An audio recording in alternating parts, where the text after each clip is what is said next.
Hello everyone, online classes, class 8th, subject science, chapter 12, friction, घर्षण.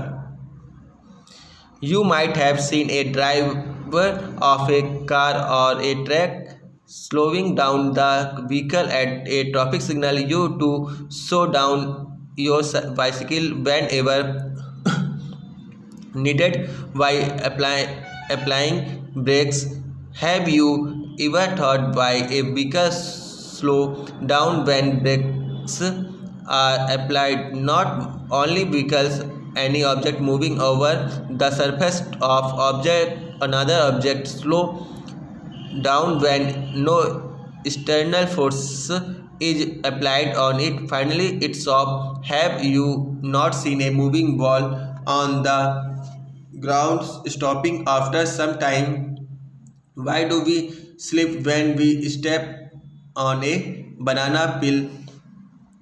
Why is it difficult to walk on a smooth and wet floor? आपने traffic signal पर car अथवा truck चालक को अपने वाहन को मध्य करते देखा होगा. जब भी आवश्यक होता है आप भी ब्रेक लगाकर अपनी साइकिल को मंद कर सकते हैं, धीमी कर सकते हैं. क्या आपने कभी सोचा है कि ब्रेक लगाने पर वाहन धीमा क्यों हो जाता है? केवल वाहन ही नहीं, कोई भी वस्तु जो किसी अन्य वस्तु की पृष्ठ पर गति कर रही होती है उस स्थिति पर में भी मद हो जाती है. जब उस पर कोई बाहरी बल न लगाए तो अन्यथा वह रुक जाती है.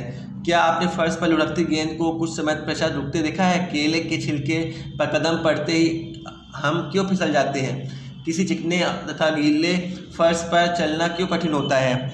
You will find the answers to such question in this chapter. इस अध्याय में आप इसी प्रकार के प्रश्नों का उत्तर पाएंगे. फोर्स ऑफ फ्रिक्शन, घर्षण बल. You say that if you apply the force along the left, friction act along the right. If you apply the force along the right, the friction acts along the left direction. In both cases the force opposes the motion of the book. The force of friction always opposes the applied forces. यदि आपने देखा है कि यदि किसी बाईं दिशा में बल लगाते हैं तो घर्षण दाईं दिशा में कार्य करता है. यदि आप दाईं दिशा में बल लगाते हैं तो घर्षण बाईं दिशा में कार्य करता है. दोनों स्थितियों में घर्षण पुस्तक की गति के विरोध करता है. घर्षण बल सदैव भी लगाए गए बल का विरोध करता है. In the above activity, the force of friction act between the surface of the book and the surface of the table. उपरोक्त क्रियाकलाप के घर्षण बल पुस्तक तथा मेज के पृष्ठों के बीच कार्य करता है. Is the friction the sum for all the surfaces? Does it depend on the smoothness of the surfaces? Let's find out. क्या सभी पृष्ठों के समान घर्षण बल लगता है? क्या यह पृष्ठों के चिकनेपन पर निर्भर करता है? आइए अब पता लगाते हैं. फैक्टर्स अफेक्टिंग फ्रिक्शन, घर्षण को प्रभावित करने वाले कारक. In which case is the distance covered the minimum? Why is the distance covered by the pencil cell different every time? Try to reason why, discuss the result. मेज किसी स्थिति में पेंसिल सेल द्वारा तय की गई दूरी सबसे कम है. सेल द्वारा हर बार तय की गई दूरी भिन्न भिन्न क्यों होती है? इसका कारण जानने के प्रयास कीजिए. अपने परिणाम पर चर्चा कीजिए. Does the distance covered depend on the nature of the surface on which the cell moves? क्या सेल द्वारा चली दूरी जिस पृष्ठ पर यह चलता है उसकी प्रकृति पर निर्भर करती है? Could the smoothness of the surface of the cell also affected the distance travelled by it? क्या पेंसिल सेल के पृष्ठ का चिकनापन भी चली गई दूरी को प्रभावित करता है? Friction is caused by the irregularities on the two surfaces in contact. Even those surfaces which appear very smooth have a large number of minute irregularities on them.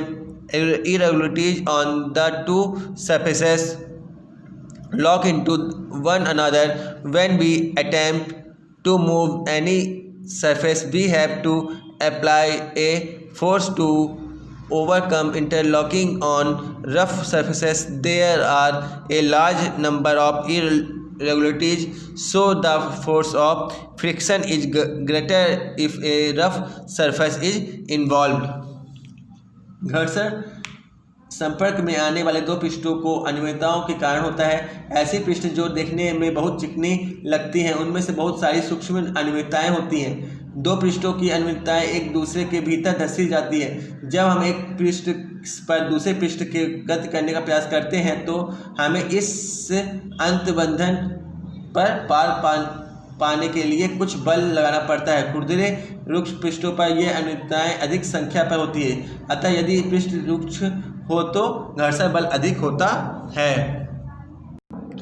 We see that the friction is caused by the interlocking of irregularities in the two surfaces. It is obvious that the force of friction will increase if the two surfaces are pressed harder. You can experience it by dragging a mat when nobody is sitting on it and when a person is sitting on it. हमने यह सीखा है कि दो पृष्ठों के बीच अनियमितताओं के अंतबंधन के कारण घर्षण होता है। स्पष्ट है कि यदि पृष्ठों को बलपूर्वक दबाए तो घर्षण में वृद्धि हो जाएगी। इसका अनुभव आप किसी चटाई को उस समय खींच कर सकते हैं जब उस पर कोई व्यक्ति नहीं बैठा तथा जब कोई व्यक्ति उस पर बैठा हो। Recall your experience when last time you moved a heavy box from one place to another. If you have no such experience, get the experience now. What is easier, to move the box from rest or to move it when it is already in motion?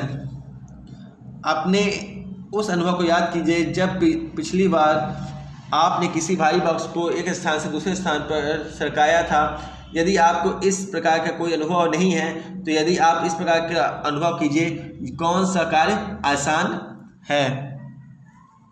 The force required to overcome friction at the instant an object start moving from rest is a measure of static friction. On the other hand, the force required to keep the object moving with the same speed is a measure of sliding friction. किसी रुकी हुई वस्तु को विराम से गति प्रारंभ करने की स्थिति को घर्षण पर पार कर पाने के लिए वस्तु पर लगाया जाने वाला बल स्थैतिक घर्षण की माप होती है। इसके विपरीत किसी वस्तु को किसी चाल से गतिशील रखने के लिए आवश्यक बल उसके सर्पी घर्षण को माप होती है। When the box started sliding, the contact point on its surface do not get enough time to lock into the contact point on the floor, so the sliding friction is slightly smaller than the static friction and you find it somewhat easier to move the box already in motion than to get it started. अब जब box सरकाना आरंभ कर देता है तो उसके पृष्ठ में संपर्क बिंदुओं को इतना समय नहीं मिल पाता कि फर्श के संपर्क बिंदुओं को धंस सके, अतः सर्पी घर्षण स्थैतिक घर्षण से कुछ कम है। इसलिए किसी बॉक्स में गति आरंभ करने की अपेक्षा पहले से ही गतिमान बॉक्स की गति बनाए रखना सरल होता है। फ्रिक्शन ए नेसेसरी इविल, घर्षण हानिकारक परंतु अनिवार्य। Recall now some of your experiences. Is it easier to hold a cooler earthen pot or a glass tumbler? Suppose the outer surface of the tumbler is greasy or has a thin layer of cooking oil on it. Would it become easier or more difficult to hold it? Just think, would it be possible to hold the gas at all if there is no friction? अब आपने कुछ अनुभव को याद कीजिए, किसी कांच के गिलास अथवा किसी कुल्हड़ में से किसी पकड़े रखना आसान है। मान लीजिए किसी गिलास को बाहरी पृष्ठ टिकना है अथवा उस पर पकाने के तेल की परत चढ़ी है, तो क्या उसे हाथ से पकड़ना आसान होगा अथवा अधिक कठिन हो जाएगा? जरा सोचिए, यदि घर्षण न हो तो आपके लिए गिलास को पकड़े रखना संभव हो सकेगा। Recall also how difficult it is to move on a muddy track on wet marble floor. Can you imagine being able to walk at all if there were no friction? यदि यह भी याद कीजिए कि मार्बल के गीले फर्श अथवा कीचड़ वाली पगडंडी पर चलना कितना कठिन होता है। क्या आप घर्षण के न होने पर की स्थिति में चलने की कल्पना कर सकते हैं? You could not write with pen or pencil if there were no friction. When your teacher is writing with chalk on the blackboard, its rough surface rubs off some chalk particles which stick to the blackboard. Could it happen if there were no friction between the chalk and the board? यदि घर्षण न हो तो आप pen अथवा pencil से नहीं लिख सकते। आप आपके शिक्षक चाक से श्याम पट पर लिखते हैं तो श्याम पट का रुक्ष पृष्ठ रगड़ द्वारा चाक के कुछ कणों को उतार देता है जो श्याम पट से चिपक जाते हैं और इस प्रकार श्याम पट पर आपको लिखावट दिखाई देती है। यदि सड़क और में वाहन के टायरों If an object started moving, it would never stop if there were no friction. Had there been no friction between the tires of the automobiles and the roads, they could not be started or stopped or turned to change the direction of motion. You could not fix a nail on the wall or tie a knot. Without friction, no building could be constructed. अब यदि सड़क तथा वाहन के टायरों के बीच घर्षण न हो तो उन वाहनों की ना तो गति आरंभ की जा सकती और ना ही उन्हें रोका जा सकता और ना ही दिशा परिवर्तित की जा सकती है। यदि कोई वस्तु गति आरंभ कर दे तो वह कभी नहीं रुकेगी। यदि घर्षण न हो तो आप दीवार में कील नहीं ठोक पाते अथवा धागे में गांठ नहीं बांध पाते। घर्षण के बिना कोई भवन निर्माण नहीं हो सकता है। On the other hand, friction is unable to it wears out the materials whether they are squares, wall, bearing or soles or shoes. You must have seen worn out step of foot over bridge at railway station. इसके विपरीत घर्षण हानिकारक भी है। घर्षण के कारण वस्तुएं घिस जाती हैं, चाहे वह पेच, बॉल बेयरिंग अथवा जूते के सोल ही क्यों न हो। आपने रेलवे स्टेशन पर पैदल ऊपरी की घिसटती सीढ़ियाँ देखी होंगी। Friction can also produce heat vigorously rub our palms together for a few minutes. How do you feel when you strike a matchstick against the rough surface? It catches fire. घर्षण से ऊष्मा से उत्पन्न हो सकती है। कुछ मिनट अपनी हथेली में तेजी से एक दूसरे को साथ रगड़िए। आप क्या अनुभव करते हैं कि जब आप माचिस की तीली को किसी रुक्ष पृष्ठ से रगड़ते हैं तो वह आग पकड़ लेती है। You might have observe that the jar of A mixer become hot when it is run for a few minutes. You can cite various other examples in which friction produces heat. In fact, when a machine is operated, heat generated causes which wastage of energy. We shall discuss the way of minimizing friction in the following section. आपने ये देखा होगा कि विद्युत mixer को कुछ minute तक चलाने पर उसका जार गर्म हो जाता है. आप एक ऐसे ही बहुत से उदाहरण दे सकते हैं जिसमें घर्षण द्वारा ऊष्मा उत्पन्न होती है. वास्तव में जब हम किसी मशीन का उपयोग करते हैं तो घर्षण से उत्पन्न ऊष्मा का कारण अधिक ऊर्जा नष्ट हो जाती है. निम्नलिखित अनुभाग में हम घर्षण को कम करने के उपायों की चर्चा करेंगे. Thank you.